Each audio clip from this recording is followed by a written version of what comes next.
Hi, welcome to the next episode of Travers, and we are joined by Mr. Dikshu Kukreja, who is a well-known architect and a planner, and I am very privileged to have him on this show. So, welcome Dikshu to the show, and Thank you. we all know about you, but to start with, I would like to take you back to your beginning, to your starting of your journey as an architect. So I would like to know that whether it was a conscious choice or it was a natural thing which happened to you, being your father was an architect, leading architect. So let's start from there.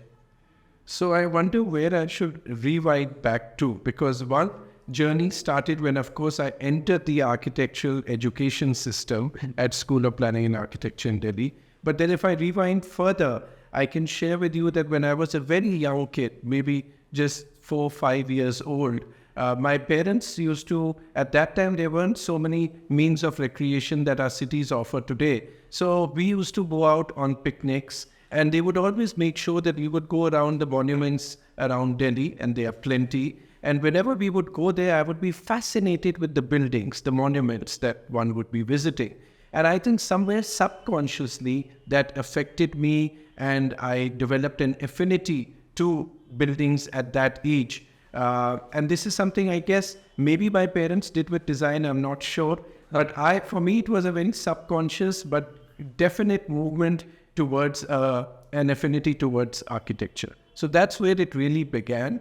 And then when I grew up, I was very clear that this is the only profession I wanted to do. And that's the point where actually I had a difference of opinion with my father, because he, being a legendary architect himself, Mr. C.P. Kukreja, he felt that I should not go down this path. And he would always question my decision or my ambition that why I would like to be an architect. And I felt his questioning or his doubts arose from a fact that he thought maybe I wasn't good enough for it. But later in life, I realized that I think he was only challenging my thinking, that it's not a decision I'm taking as not a well thought through decision, and I'm only doing it because he's an architect, and he wanted me to be very sure about what I want to do and why I'm doing it. So I think that's why he questioned it, but it only added to my resolve that I must and only must be an architect. And did he suggest something else to you, any other career? No, he didn't. In fact, that was. But he was just a facilitator, like he was facilitating. Yeah, he was a fantastic father where he only believed that I must grow up to be an independent thinking individual. So he would have been the last person to suggest, but he was the first person to question. He wanted me to analyze in my own mind my decisions. But he was not the kind of father who believed that he must impose his decisions or advise me on which way to go. He thought that must all come from my own learnings, my own convictions, but I must have them as convictions and not as just a fly-by-night idea that's coming into my mind. Correct. So you went to SPA, you did your bachelor's, and then when did you go to Harvard? And how did that happen? So it was a long time ago, and it's an interesting story again, because I joined SPA in 87 and graduated in 92. It's a 5-year program, and I was fortunate to be a gold medalist when I graduated from undergrad. And at that point, even in college days, I was very keen to actually go and live in Europe, study there. I was fascinated with architecture in Italy. So I started learning Italian language, because back in those days, you didn't have many universities which would be teaching you in English. So you had to know Italian, and that's what I was doing, learning Italian. But then a very interesting incident came my way where I got accepted after graduating from SPA. I got accepted at the Frank Lloyd Wright School of Architecture, which is called Taliesin, which is a unique institution in the US where you have only 70 people. 70 people living on the campus, out of which 35 are students from across the world and 35 are faculty members. So it's a one-on-one kind of teaching and learning by doing. And Frank Lloyd Wright has been the most famous architect who's ever lived on earth, I guess, in modern times. So this institution is founded by him, and it's very unique. So since I got selected for that, I decided to go and join Taliesin. And while I was there, I'd already from India applied to universities abroad. One of them was Harvard, and I was fortunate that among some of the acceptances that I got, Harvard was one of them. And then there was no thinking. It was a definite decision for me that I need to do my master's from the Graduate School of Design at Harvard. Yeah, so wonderful. And what role, like after Harvard, post-Harvard, what role did it play in your excellence? You must have been exposed to a lot of colleagues, fellow classmates and professors there.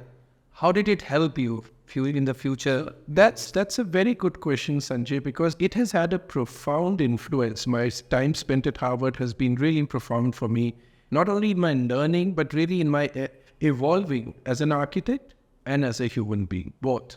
And for that, I feel very grateful to what not only my teachers, not just gratitude towards them, but one of the main learnings, I must say, that came on the very first day when I joined Harvard was the dean of our program. He said that, look, please remember that you've come here for a 2-year program, but there are 2 things I want you to know. The first is that you're not going to learn as much from us faculty, if that's what you're expecting, as much as you learn from students, your colleagues, because all of them are excelling in their work, and are highly talented. So there's a lot of learning amongst you all. And the second thing they said was that, look, in a graduate program at Harvard, you don't have to worry about marks or scores or even failing or passing, because everybody will pass. Because the fact that we have chosen you is our own decision that we choose the best. So you are going to pass. So it's something where you have to carve your own journey. You have to find your own ways. So that was an amazing lesson for me, and it was so true.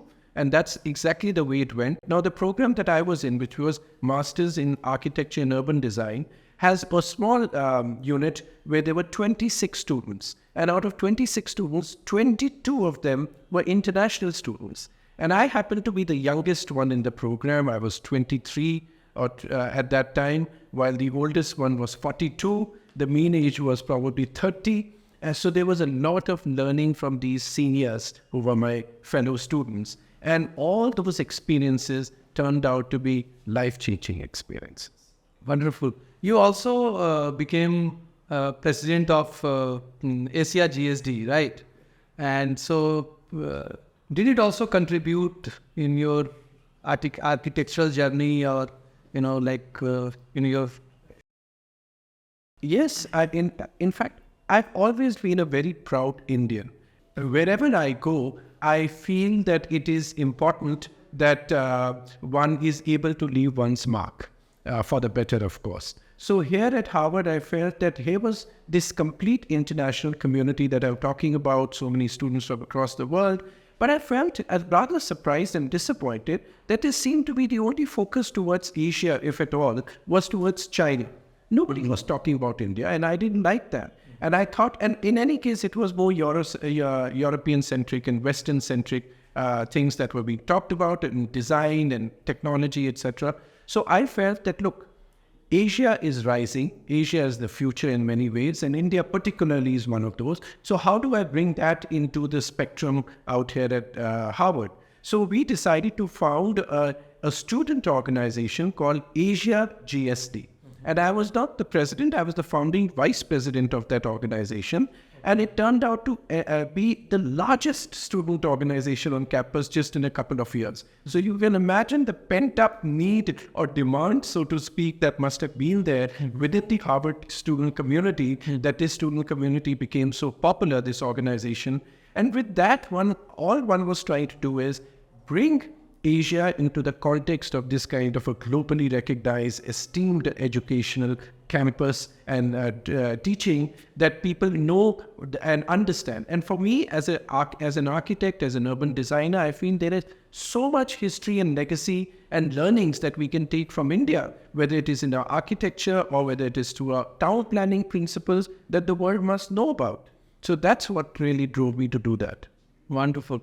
So, having worked in India, France and USA, I believe you worked in all these places. So how did it, the international exposure, how did it influence your design philosophy? Did you get some inspiration? So I have always believed that knowledge doesn't have to have any geographical boundaries. And in a field like design, unless I feel I'm like a sponge that, you need to absorb the experiences, whether they are visual experiences or whether they are life experiences from around the world. And those teachings then inform your decisions, even your design choices. So for me, it was very important that when I travel around as much as I could or afford or get opportunities of, to travel in the world and work, study, and absorb those experiences. So for me, it was really I feel very fortunate that I was able to do that I went and worked in Paris, because I told you my love for Europe was still out there, even though my education was happening in the US. So it was a great opportunity to go and work in France. So I was this poor student who moved over across the Atlantic and was living in such a small quarter, which is unbelievable. And from that little mate's chamber, which is all I could afford. When was this? Working. This was way back in 95. 1995. Hi. So it was an amazing learning experience working in. How long did you stay there? I was there for a year. How I see. And then I went back to the US and worked with a very renowned architect out of New Haven, Kevin Roach. The firm is called Kevin Roach, John Dinkno Associates, and they have designed the UN headquarters and many, many other important buildings around the world. So it was very nice and a great learning experience to be there. And all those experiences, I think, whether working in France or US, were able to bring me a sense of awareness that, you can imbibe technology, you can go with the most modern design tools, but the real soul that comes in a building has to come from original design thinking. And for me, that originality actually is an inspiration from our own Indian culture. That's how I have taken it. So for me, architecture is always about looking at the context, absorbing and appreciating the context, and then finding the appropriate design solution. Wonderful. So you also started something called deciphering with Dikshu. So what was the motivation behind it, and can you give us any example of insights that you got from different designers or architects? So like many friends make this remark that I love to keep wearing different hats. Of course, I'm an architect through in every which way. But at the same time, I feel that an architect's perspective and responsibility is more than just bringing an imposition of a new imposition in the built environment. I think we need to look at larger urban issues, and that's why a lot of my writing and talks are about how we affect cities and how cities affect us. It is not just about buildings. Now, one of the aspects that I found particularly of concern here in India is that while we have always, as I've said earlier, had a rich design history, a rich design legacy, but today, and maybe post-independence, especially in India, I find that design has got divided into silos. And for me, design is an all-pervasive world out there, where we are sitting today, what we are drinking our tea from, or whatever we eat or drink or experience or wear, everything has a design quotient to it. So I felt that unless Indian society, here in urban India particularly, we become more sensitive towards design, that's the only way we learn to celebrate it, honor it, and appreciate it. Good. And that's why I came up with this idea of a television series which was telecast on Disney Hotstar, and it was called Deciphering Design with Dikshu. So in every episode, I went and interacted with somebody who was a luminary or an expert from a certain field of design.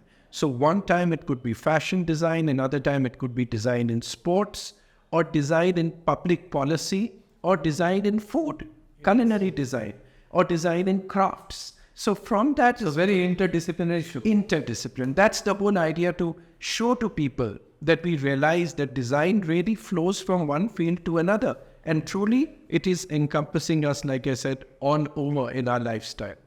That's very interesting. In the past few years, what we have been observing and seeing, that you have been working on a lot of government projects, big projects, it is Bharat Mandapam, then Ayodhya recently, then this Yash Bhumi. So a lot of these projects you have been part of. So what happened your experience working with government agencies, and also more than agency, like, government is looking to conserve the tradition, and at the same time, you have to come up with a lot of innovation. So, if you can describe your journey in all these projects, big projects, that would be really interesting to hear out. So yes, I think I must say that we are very fortunate here at CP Kukreja Architects that we are involved in some significant and globally significant projects that are happening here. We have a great sense of gratitude, and I think we happen to be in the right place and at the right time. And by that, I mean a growing, fast developing India, which is in the throes of development, and therefore we are getting these kind of opportunities. But here at our firm, it's not just the government projects. Of course, those are more visible or known because of the scale and prestige. But I must say that similarly, we are involved in some very significant private projects as well. And so, for example, a platinum-rated, environmentally net zero campus, whether it is higher education campus like Shiv Nadar University or Pathways School, or many such projects in the private sector, IT giants like Wipro, TCS, HCL, working with them.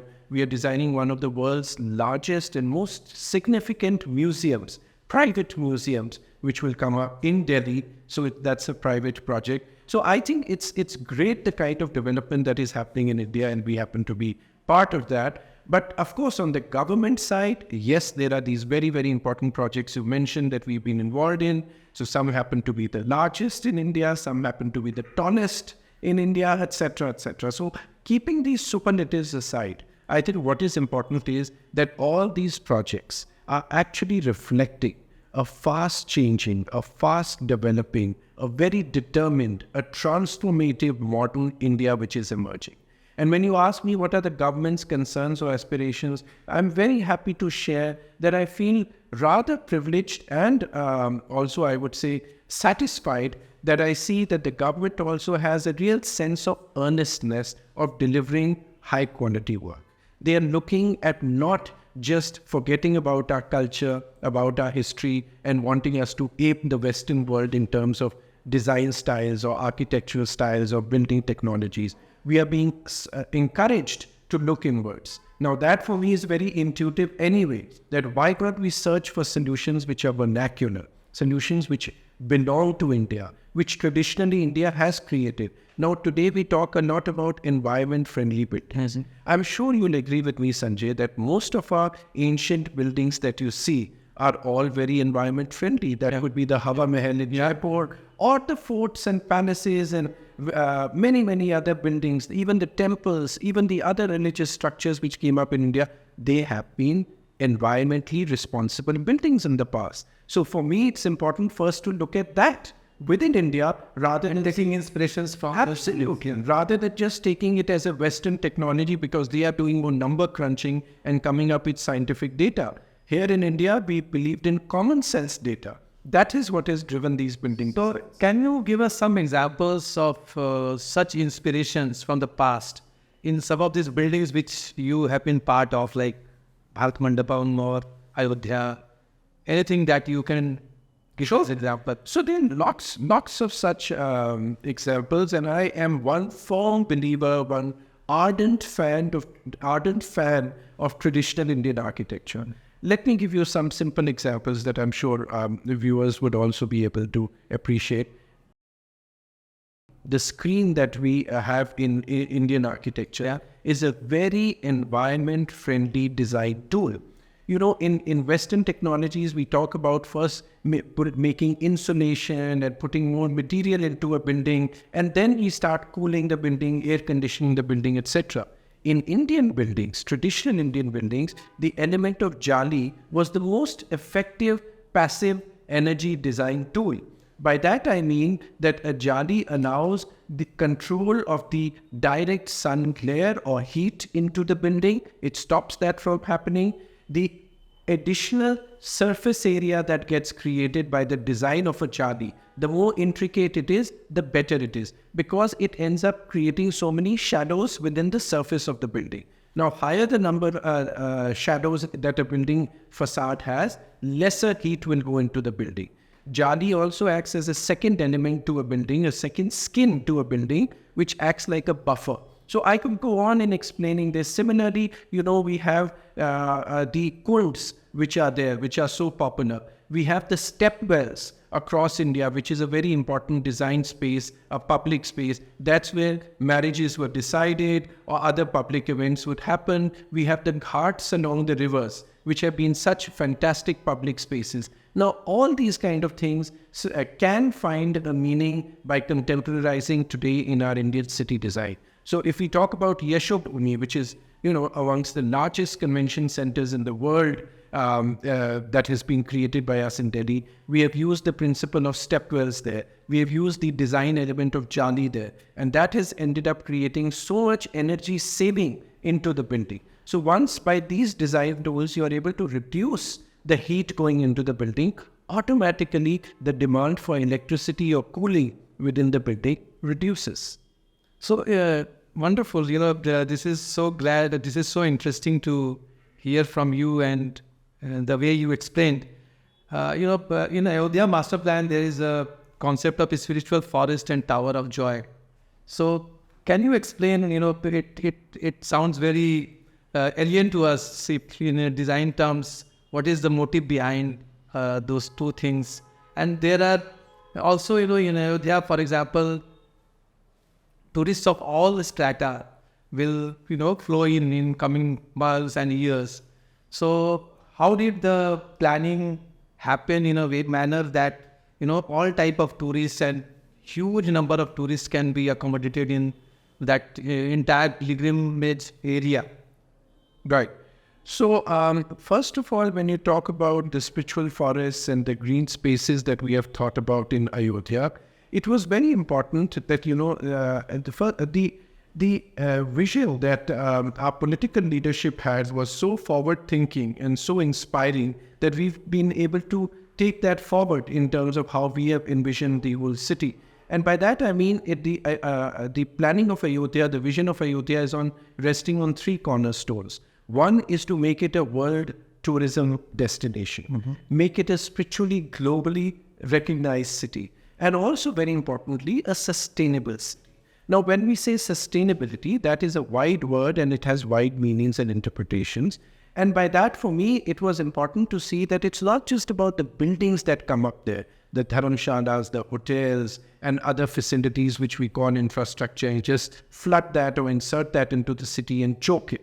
The idea here is that for anybody who comes to Ayodhya, visits it, it might be a life's dream that he or she is fulfilling by coming there. So what is the experience they take back? What are the memories they take back? It's not just the edifices and the buildings that they look at or visit, but it's the public spaces. So whether it is the Saryu River ghats and how we can revive them. For long we have seen that in India, rivers which run through cities have become the backyard of the city. Here the idea was to make it the central spine, regain its past glory. Similarly, the spiritual forest or other greens and reservoirs, reviving those gotten reservoirs of kunds which were there in the city. By doing this, we are able to create a city which has a sustainable design, because you're introducing the green and the blue which a city must have. Landscape, I believe, is, if not more important as designing buildings are. So that was the aspect that was looked at. Now, from the point of view, your question about the influx of tourists that would come, for us, we were very conversant of that, but we didn't jump to finding design solutions. First, we did a lot of research globally to look at similar situations where you have cities which are spiritually and from a tourist point of view, but more importantly, spiritual point of view, very important. So we looked at Vatican City, we looked at Bethlehem, Angkor Wat in Cambodia, Pashupatinath in Nepal. We looked at a lot of domestic examples, whether it is Shivdi, Tirupati, Golden Temple, and there are a lot of learnings from all these. Successes, failures or weaknesses, drawbacks, and how do we overcome them. So those aspects were carefully looked at, and then we drew out the blueprint for Ayodhya. And from that point of view, one of our main learnings was that, look, for every one permanent resident in Ayodhya, you might have 10 number of tourists coming there. So it's as important that the facilities and amenities you create for the tourists, you cannot forget that the people who are living, permanent residents of Ayodhya, their safety, their security, their peace, their privacy, their tranquility and livability, all these are also important aspects for the city. So we've tried to create a great balance between both importance given to the visiting tourists and also to people who are going to be permanent residents there. Interesting. So, Dikshu, you also run this City Kukreja Foundation, and we would like to hear some activities that you do under the foundation, anything which you would like to share with us about the foundation. So that's an interesting arm that we have, because you can very easily get swallowed in the business practice or the professional practice of what we have here, CP Kukreja Architects, and you are going about doing one project and the next. But it's also important that what do you leave as a legacy? What can you contribute to the society besides the professional endeavors that you are doing? So CP Kukreja Foundation for Design Excellence is one such body that we have created, which is actually my wife Arunima Kukreja is the main person or the ideator behind it, and she's running the foundation on a day-to-day basis. And the intention of the foundation is very simple, that how can we take design across society? How can we give people, enlighten them more about design, make them aware more about design, and even how can we provide the requisite infrastructure, support, and platform to students of design in India across disciplines. It could be architecture, it could be fashion design, it could be textile, crafts, skills, etc. So we are doing those kind of endeavors. One of the latest ones that you're going to see within a week's time now is at the upcoming India Art Fair in New Delhi from the 1st to the 4th of February this year. There is a whole exhibition which has been put together by the CP Kukreja Foundation for Design Excellence, which is called The Making of JNU. So it's about the making of Jawaharlal Nehru University, which is your alma mater. Yeah, so you're putting up the exhibition there? Yes, so it's an exhibition with drawings, models, etc., taking you through the journey of how JNU came up. Wow. So I'm sure you would be... Yeah. When I record my mouth is, drawing, and I was so happy. I felt so happy about it. I'm sure it brought back a lot of memories. Yeah, so you have tied it to the entire master plan. I don't know if it was followed all through these years, but at least, major parts of the JNU is still, looks like the same. So Fortunately. Yeah. So you spoke about legacy, but what are your future goals, that some of the things that you want to really achieve? So while I think, there's a long way to go in terms of what one would like to contribute to the environment. And for me, I might be an architect by profession, but I truly believe that my job is not to impose a built environment. I think we need to understand that nature should be our biggest inspiration. Today, we are all screaming about climate change, and we know the perils of it. But I think it's all been our own making. It's the human ego which has let the planet reach the state that we are in today. So I definitely feel that as an architect, if I can spread the message and be an inspiration to let people see that built environment can coexist with natural environment, and that's the only solution. And that's the only way architects and the design community should work. So that for me is very important.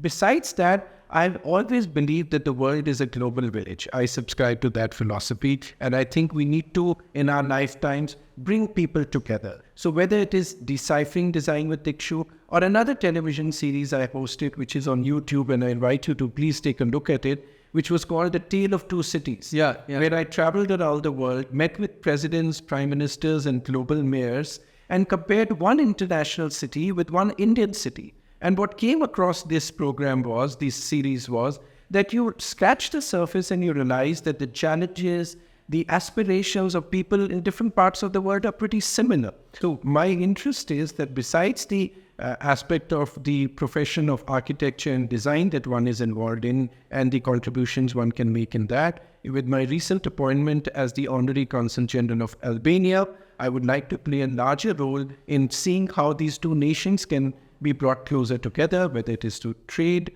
politics, economics, cultural aspects, and most importantly, people to people. I think all of us here know about Albania through one single individual primarily. That's Mother Teresa, who was born there and lived a life in India. So I feel that there can be many such people-to-people contacts which can be enriched, which can be developed, and many other aspects between the relations of the two countries. So that's something I would love. Wonderful. So as we are concluding the session, can you give 3 advice to youngsters who wish to become an architect, or to the young architects? Any piece of advice? So I'm certainly happy to share my advice to the young generation. Although today you and I know the young generation appears to know far more than we do, and are very confident about what they want to do. Based on your wisdom and experience, I'm happy to share my experience and say, and this is not just to budding designers or architects, but actually budding young people who are venturing out into leading their professional lives now. I think it's very important that as much as we are cultivated or taught to think from here, I think it's by that I mean our brains, I think it's also important to think from the heart. We tend to forget that. We tend to get so involved in just being more technical in our thinking, more scientific in our thinking, that we forget that there's something called passion. And I think that's very important. The second thing I feel is that a lot of people talk about economic indices, social indices, etc. For me, one important index which I believe is something we all need to pay attention to is the happiness index. Yeah. We all come onto this planet to live just once. How much happiness do we derive out of our everyday lives about what we are doing? Often I see people around who are constantly disappointed with what they are doing, and they are so cynical about life. That is not the way I would advise the young generation to take up. And my third advice to them would be that there is no substitute to hard work. That's the way I have seen my journey go, and for good or bad, but I believe that that is the only way one can climb the ladder of success. Yeah, very interesting thoughts and great insights, Dikshu. It was pleasure talking to you, and thanks for agreeing to be part of the journey of Traverse, which is so close to my heart. And thanks everyone for watching Traverse and this episode of Traverse.